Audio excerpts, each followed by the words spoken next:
Alhamdulillah wassalatu wassalamu ala rasulillah kama yuhibbu rabbuna wa yarda. A'udzu billahi minasyaitonir rajim. Bismillahirrahmanirrahim. Subhanaka la ilma lana illa ma 'allamtana innaka antal alimul hakim. Allahumma anfa'na bima 'allamtana wa 'allimna ma yanfa'una warzuqna ilman yanfa'una. Allahumma la sahla illa ma ja'altahu sahla wa anta taj'alul hazna idza syi'ta sahla. فاجعل لنا يا ربنا كل شيء سهلا ويسرا آمين. رب اشرح لي صدري ويسر لي أمري واحلل عقدة من لساني يفقهوا قولي. Amin. Amma ba'du. Nah, kita lanjutkan malam hari ini pembahasan terkait apa namanya akidah. Ya, kita melanjutkan materi akidah kita. Ya, kita lanjutkan materi akidah kita malam hari ini dan kita masuk di kitabnya Ad-Darsul Akhamis. Ya, pelajaran yang kelima. Ya. Di sini kita masuk ke pembahasan syirik besar. Ya, syirik besar. Ya, syirik besar. Kemarin kita sudah selesai dari definisinya syirik besar. Dan Umamah bisa dibacakan ulang apa itu syirik besar?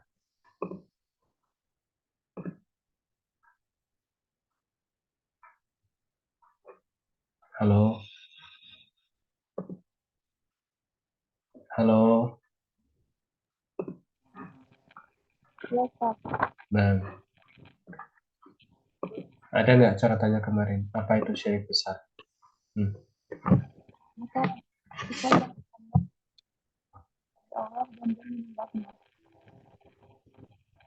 Apa? Ulangi sekali lagi. Seorang hamba menjalankan panggilan bagi Allah dan dia menyembahnya. Suara antum kurang jelas ya, atau mungkin ya, tapi suaranya nggak jelas kalau di tempat anda. Kayak apa ya? Ada kehalang gitu. Coba ke ini dulu ya. Coba di ini dulu pakai headset mungkin atau mungkin yang lain. Nah, Hilma coba Hilma. Apa itu syirik besar Hilma kemarin?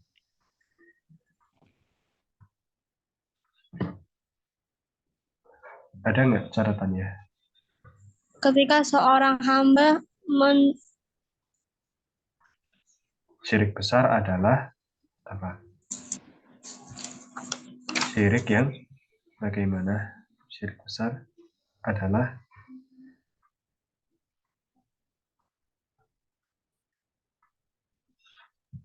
ketika seorang hamba menjadikan tandingannya selain Allah dan dia menyembahnya.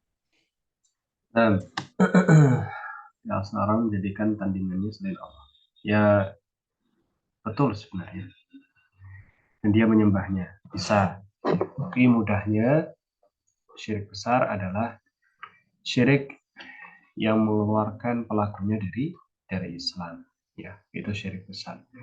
Kemarin kita sudah bahas ya syirik besar dan syirik kecil. Ya, di sini syirik besar yaitu apa namanya? Intinya syirik besar adalah syirik yang menjadikan pelakunya itu keluar dari Islam, bisa keluar dari Islam. Tapi betul juga yang tadi, ya, yaitu menjadikan apa namanya sekutu bagi Allah, ya, dan dia menyembahnya. Seperti itu juga betul. Nah, tapi intinya syirik besar adalah syirik yang bisa mengeluarkan pelakunya dari Islam. Kalau syirik kecil itu tidak mengeluarkan pelakunya dari Islam. Seperti itu. Ya, silakan dicatat buat tambahan bahwasanya syirik besar adalah syirik yang mengeluarkan pelakunya dari Islam. Kalau syirik kecil itu tidak mengeluarkan pelakunya dari Islam. Nah, kemudian kita akan masuk. Ya, sudah dicatat, Hilma, Mama.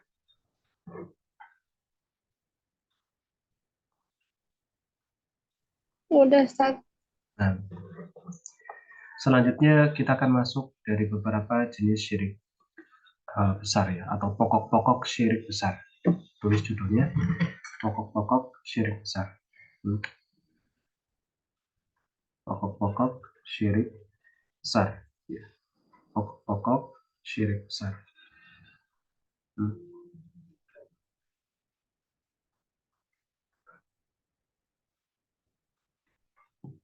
Pokok-pokok syirik besar.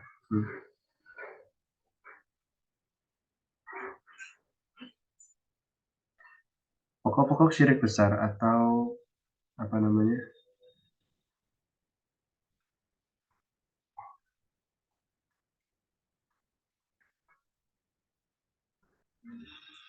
Pokok-pokok syirik besar itu maksudnya adalah hal-hal ya yang termasuk ke dalam syirik besar yang paling sering terjadi gitu ya.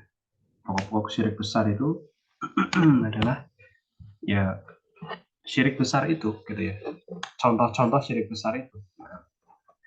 Kita masuk ke yang pertama ya. Syirik besar yang pertama adalah kahanah. Kahanah itu artinya perdukunan. Syirik besar yang pertama adalah perdukunan. Astagfirullah. Syirik besar yang pertama adalah al-kahana atau perdukunan.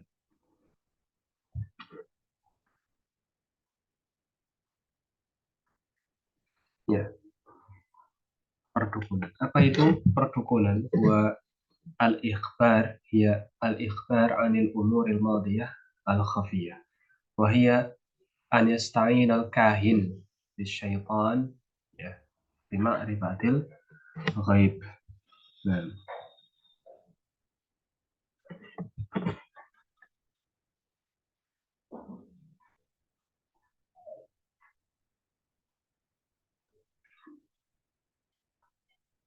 tunggu sebentar ya.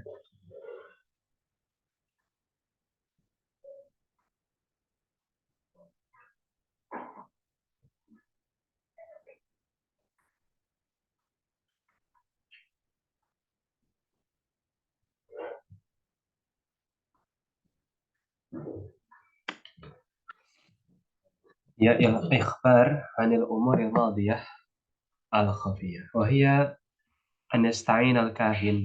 Nah, bisyaitan bima'rifatil ghaib. Bima'rifatil ghaib itu adalah pengkabaran ya dari perkara-perkara yang telah lalu, yang tersembunyi ya. Dan dia adalah bentuk perwujudan dari meminta tolong ya. Dukun itu meminta tolong kepada setan. Jadi intinya kahanah atau perdukunan adalah kabar-kabar ya seputar perkara-perkara yang telah lalu, yang gaib ya. Kabar-kabar ya, tentang perkara-perkara yang telah lalu, yang tersembunyi ya, kabar-kabar tentang perkara-perkara yang lalu, yang tersembunyi dengan cara meminta bantuan kepada setan untuk mengetahui hal tersebut ya. Itu namanya perdukunan. Perdukunan artinya adalah kabar-kabar tentang perkara-perkara yang telah lalu, yang tersembunyi ya, perkara-perkara yang telah lalu, yang tersembunyi dengan cara meminta bantuan kepada setan untuk mengetahui hal-hal yang gaib atau yang tersembunyi ya. Itu namanya perdukunan. Dan perdukunan ini adalah salah satu contoh dari syirik besar ya, dari syirik besar. Nah, jadi usul ya atau pokok-pokok kesyirikan yang pertama adalah kahanah atau perdukunan. Nah, itu di masyarakat kita juga banyak ya tentang perdukunan ya. Qadarullah ya, semoga Allah berikan hidayah kepada semuanya. Tapi kita tahu bahwasanya nah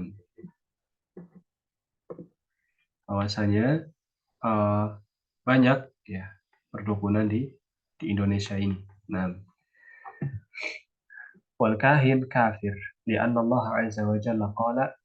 Nah, dan dukun itu kafir Ya, karena Allah Subhanahu wa taala mengatakan wa inna syayatina la yuhuna ila awliyaihim.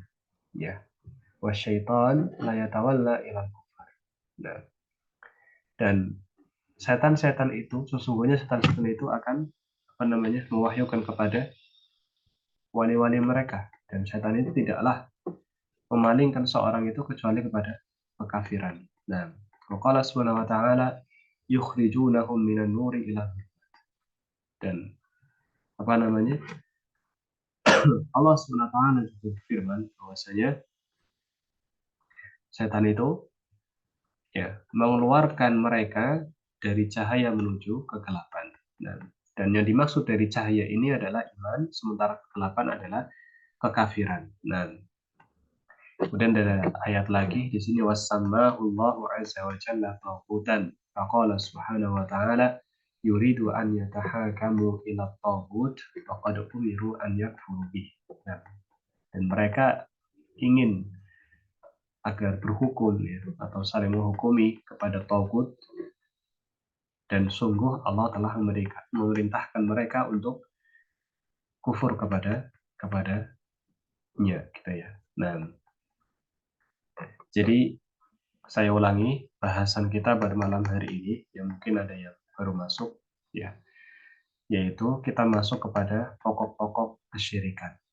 Pokok-pokok syirik besar.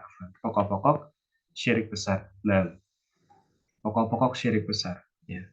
Dan kita masuk ke yang pertama dari pokok syirik besar, yaitu al-kahana. Kahana. Kahana itu artinya perdukunan. Jadi pokok syirik besar yang pertama adalah perdukunan.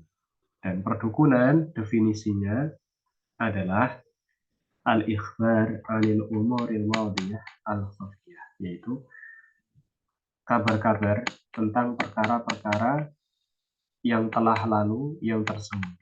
Ya, kabar-kabar tentang perkara-perkara yang telah lalu yang tersembunyi. Dengan meminta bantuan dari setan. Dengan meminta bantuan dari setan untuk mengetahui hal-hal yang tersembunyi. Nah, mengetahui hal-hal yang tersembunyi. Nah,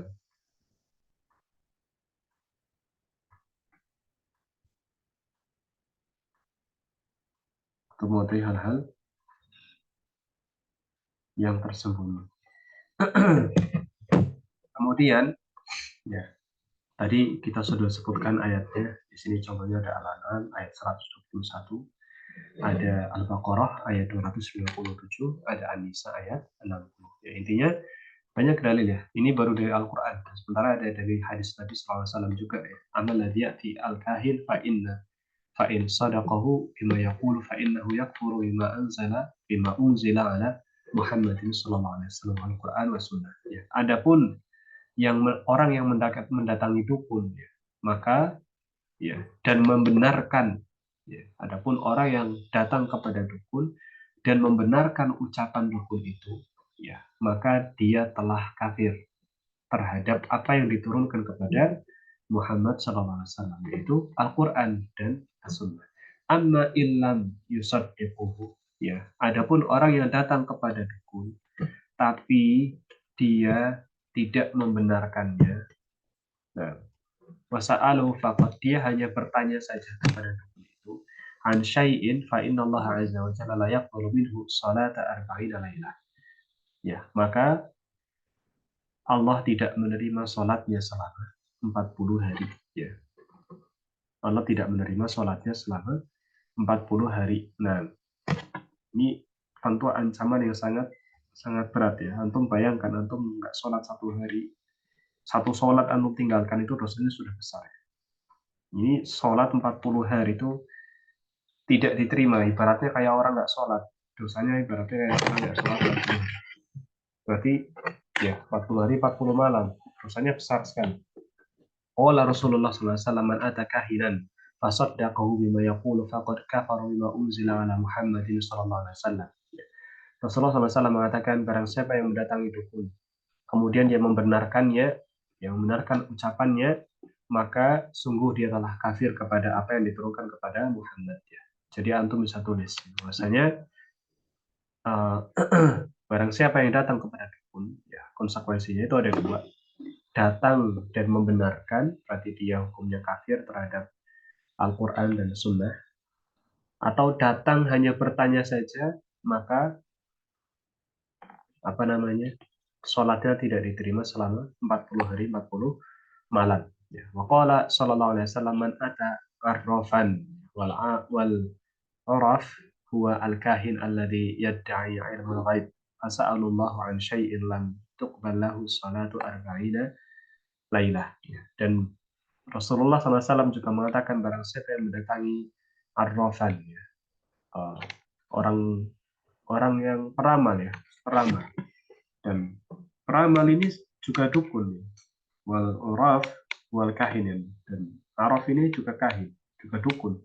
Alladzi yadda'i, ya, yang dimana dia itu bisa mengetahui hal-hal gaib atau menyeru kepada hal-hal yang gaib, hal-hal yang tersembunyi, hal-hal yang tidak diketahui. Nah,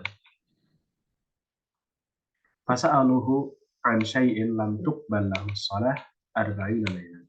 Kemudian seorang itu datang kepada peramal, ya, kemudian maka ketika dia datang kepada peramal kemudian dia bertanya, ya, maka sholatnya tidak terima selama 40 hari 40 malam. Dan termasuk juga kepada bentuk ramalan seperti ramalan zodiak dan yang lainnya juga termasuk ke dalam bentuk ramalan, dan tidak pantas seorang muslim membenarkan hal tersebut. Nah, seperti itu. Nah, jadi orang yang datang kepada dukun ataupun peramal, ya, maka dia apa namanya,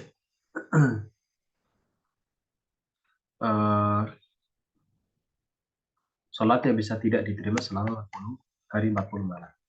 Baik, jadi kita ke dalam pokok-pokok kesyirikan tadi, ya. Afan bukan yang pertama. Yang pertama kemarin sihir. Afan. Kemarin sudah kan pembahasan sihir. Pertama sihir, yang kedua adalah perdukunan. Jadi perdukunan itu nomor 2. Kemarin yang pertama adalah sihir. Pokok kesyirikan yang pertama adalah sihir. Yang kedua adalah perdukunan. Kemudian yang ketiga, ya, yang ketiga dari pokok-pokok kesyirikan adalah tatoyur. Adalah tatoyur. Nah, wa tatoyur wa an yatafa'alu aw yatasha'amul insan bitayr.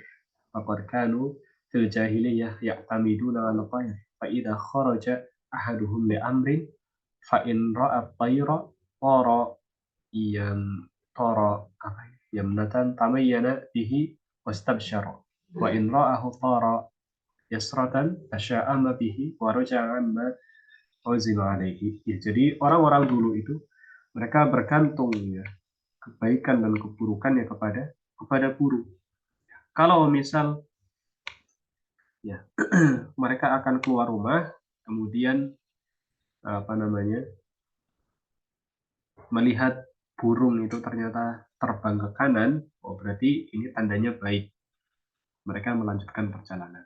Tapi kalau misal ternyata mereka melihat burungnya ini terbangnya ke kiri, ya berarti apa? Berarti ini pertanda buruk. Ya berarti mereka tidak apa?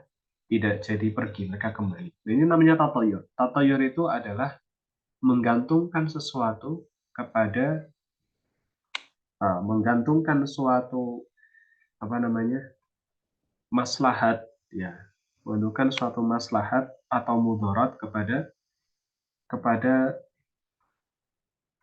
suatu makhluk atau benda, suatu benda atau makhluk. Saya ulangi, tatoyur itu adalah menggantungkan, ya, menggantungkan maslahat dan mudarat, kebaikan dan keburukan kepada suatu benda atau makhluk. Pada suatu benda atau makhluk. Itu namanya tatoyur. Nah, tatoyur menggantungkan maslahat dalam kurung kebaikan atau mudarat dalam kurung keburukan kepada suatu benda atau makhluk. Itu namanya tatoyur. Dan itu namanya tatoyur. Jadi tatoyur seperti itu, ya. Kalau misal dulu burung, sekarang banyak yang lain. Minal adillati ala anna tayrata syirkun hadithu Rasulullah sallallahu alaihi wasallam. At-tayratu syirkut tayrati, at-tayratu syirkun, at-tayratu syirkun, at-tayratu syirkun. Ya, Rasulullah mengatakan tatayur ini kesyirikan, tatayur ini syirik, tatayur ini syirik. Famanita qada anna tayrah tanfa' au tadur faqad asyraka billahi subhanahu wa ta'ala. Barang siapa yang meyakini bahwasanya burung itu bisa memberikan manfaat atau memberikan bahaya, ya, maka dia telah berbuat syirik kepada Allah Subhanahu wa taala. Ya. Maka Nabi sallallahu alaihi wasallam laisa minna ay ala hadina wa ala sunnatina man tatayyara au tutayyir lahu.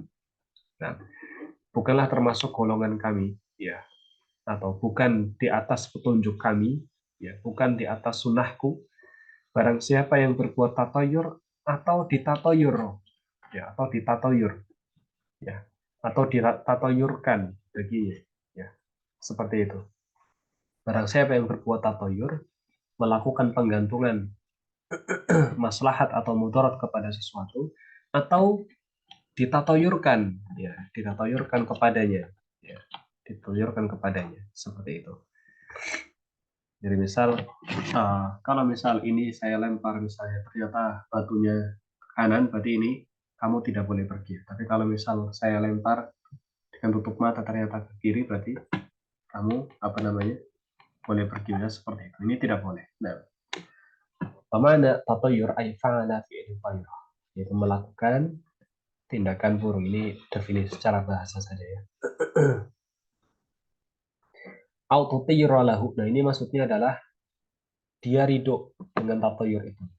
Disimpan dalam hadis tadi, au tutayyiru lahu, yaitu dia ridho dengan tatayur itu.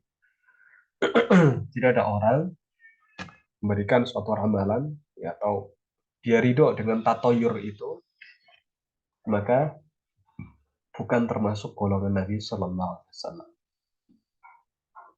Bahkan dalam hadis lain ini dikatakan, laisa minna man tatayyara, ya, au tutayyira lahu, au takahhana au tukahhina lahu, au sahara au suhira lahu. Bukanlah termasuk golongan kami barang siapa yang melakukan tatayur atau ditatayurkan padanya, ya, atau dia memperdukunkan atau diperdukunkan, ya, atau dia berbuat sihir atau dia disihirkan baginya, gitu, ya. Itu semua tidak termasuk ke dalam golongan Nabi Sallallahu Alaihi Wasallam. Waqala sallallahu alaihi wasallam la adwa wala tiyarah, ay la adwa mu'assarah binafsiha wala tayrah kadzalika tanfa au tadur binafsiha. Nah, baik, jadi termasuk ke dalam pokok-pokok kesyirikan yang ketiga adalah tatayur. Nah, sisa 3 menit, ya. Baik, sedikit saja kita ambil terakhir, yaitu pokok syirik yang keempat adalah pokok syirik besar, ya. Pokok syirik besar yang keempat adalah menyembelih untuk selain Allah. Ya, menyembelih untuk selain Allah. Kama yudbahu liwaliyin, ya, au jaliyin au qabrin au malakin ka'an yaqul bismil badawi au bismil husain, ya. Seperti orang yang menyembelih untuk wali misalnya, atau untuk hal yang lain, ya, atau untuk kubur, ya, atau untuk malaikat, ya, atau untuk jin, ya, jinniyun. Seperti mengatakan Bismillahil Badawi, ya, dengan Bismil Badawi, dengan nama Al Badawi, atau Bismil Husain, atau dengan nama Husain, atau Bismil Fulan, atau dengan nama Fulan, ya. Jadi tidak mengatakan Bismillah saat menyembelih, tapi mengatakan Bismi siapa misalnya, atau demi penjaga laut misalnya, atau demi siapa, gitu kan. Bismi siapa misalnya. Intinya bukan Bismillah. Atau di sini juga dikatakan, au yaqulu bismillah wa yanwi bi dzabihatihi at-taqarrub li ghairillah. Fa hadza syirkun. Ya. Atau orang itu memang menyembelih dengan nama Allah. Bismillah, ketika menyembelih bismillah. Tapi dia meniatkan sembelihannya itu bukan untuk Allah. Ya. Dia meniatkan sembelihannya itu untuk apa? Untuk selain Allah. Untuk pendekatan kepada selain Allah. Memang ketika menyembelih itu mengucapkan bismillah. Tapi sembelihannya itu bukan untuk Allah. Ya, niatnya itu bukan untuk Allah. untuk dewa misalnya. Ini suatu kesyirikan. Di anna Nabi sallallahu alaihi wasallam qala la'anallahu man dzabaha li ghairillah. Ya, Nabi sallallahu alaihi wasallam mengatakan terlaknat ya, atau Allah melaknat siapa saja yang menyembelih untuk selain Allah. Ya. Wal'anu huwa tardu min rahmatillah. Dan yang dimaksud dengan laknat di sini adalah at-tardu min rahmatillah. Ini perlu digarisbawahi. Ya. Jadi maksud dari laknat Allah adalah dia tertolak dari rahmatnya Allah Subhanahu wa taala. Ya. Artinya dia tertolak dari rahmat Allah Subhanahu wa taala. Laqad amarana Allah Subhanahu wa taala an naj'ala salatana kullaha wa dhabahna kullahu lahu Subhanahu wa taala. Nah, dan Allah telah memerintahkan kita agar menjadikan sholat kita dan sembelihan kita seluruhnya itu untuk Allah Subhanahu wa taala. Allah Subhanahu wa taala fasalli li rabbika wanhar. Ya, Allah mengatakan maka sholatlah ya untuk Tuhanmu dan sembelihlah. Nah, jadi perintahnya itu untuk Allah. Ya, sholat dan sembelih itu untuk Allah. Ini sudah hafal semua ya Al-Kautsar. Fasalli li rabbika wanhar. Maka Allah Subhanahu wa taala dan Allah Subhanahu wa taala juga mengatakan qul inna sholati wa nusuki ayyadhi wa mahyaya wa mamati lillahi rabbil alamin. La syarikalah wa bidzalika umirtu wa ana awwalul muslimin. Allah Subhanahu wa taala juga berfirman qul inna sholati wa nusuki.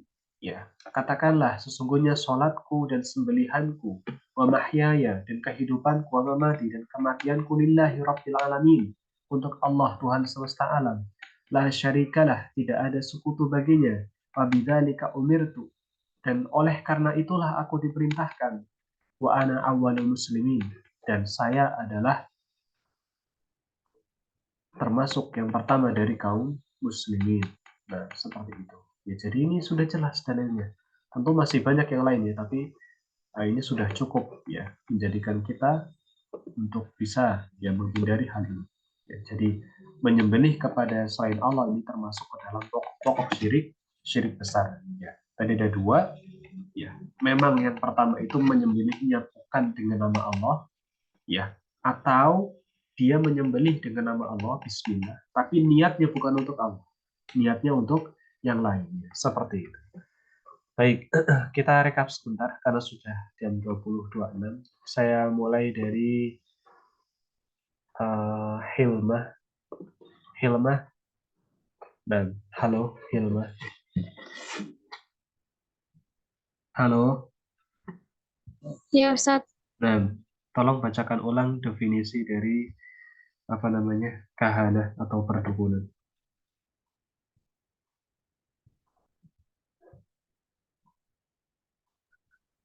Kabar-kabar seputar perkara yang tidak lalu. Ya, yang lalu, bukan yang tidak lalu, yang lalu. Yang lalu yang tersembunyi dengan cara meminta bantuan kepada setan untuk mengetahui yang gaib. Nah, mumtaz, ya, seperti itu. Bisa juga tentang yang mustaqbal ya, tapi kalau dukun ini hubungannya sama yang yang lalu. Kalau misal yang peramal itu yang mustaqbal. Dan kemudian siapa lagi yang hadir? Alhamdulillah ya, ada beberapa yang masuk. Baik, kemudian ya saya minta tolong Nidal Husna. Apa konsekuensinya kalau orang datang ke dukun, ya, kemudian membenarkan ucapan dukun? Apa? Nidal Husna. Allah melaknatnya, Ustaz. Oh, bukan. Bukan ya? Bukan. Karena baru Coba Umamah, apa konsekuensinya orang datang ke dukun kemudian membenarkan ucapan dukun? Dia telah kafir terhadap apa yang dibawa Nabi. Nah, dia telah kafir kepada apa yang diturunkan kepada Muhammad atau Al-Quran. Nah, kemudian saya minta tolong kepada Hanif sebenarnya. Hanif, apa konsekuensi bagi orang yang dia mendatangi dukun, tapi dia tidak membenarkan ucapan dukun. Tapi dia datang ke dukun. Gimana? Konsekuensinya adalah apa? Nif, Hanif, tidur nih.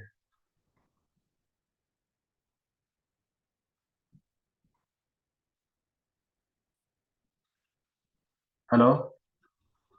Ditinggal. Nggak ada suaranya. Nggak ada suaranya ya, Hanif ya. Tadi apa enggak ini orangnya? Halo? Nggak ada mungkin. Baik, kita pindah ke siapa namanya? Umamah, coba Umamah.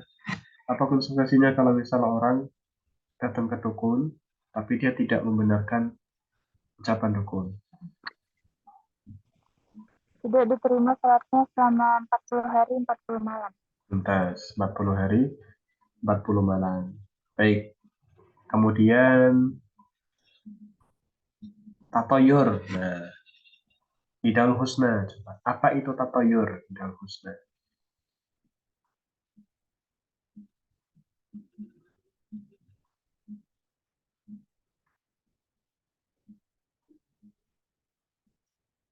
Nidaul Husna.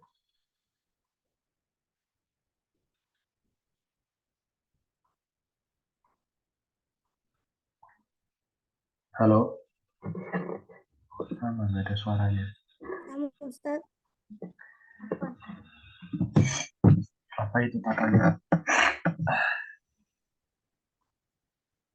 Apa tatoyur? Payur. Payur. Mana payur? Payur apa Ustaz? Karena nggak kayaknya belum nyatu. Oh. Baik, coba ke... Baik, nanti disimak rekaman ya. Hilwah,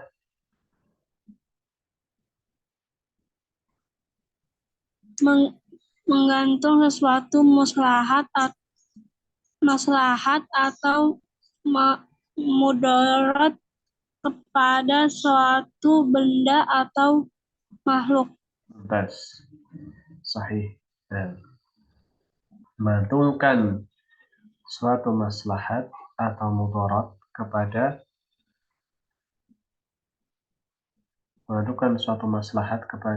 apa namanya?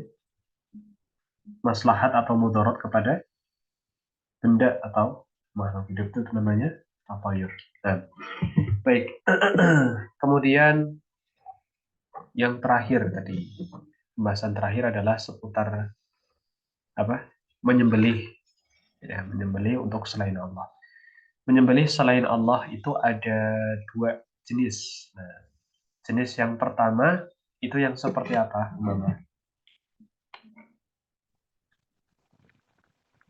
Dengan menyebut nama selain Allah. Menyembelih dengan menyebut nama selain Allah. Bas, ya. Atau tidak menyebut nama Allah. Gitu ya. Kalau yang kedua, bagaimana? Hilwa.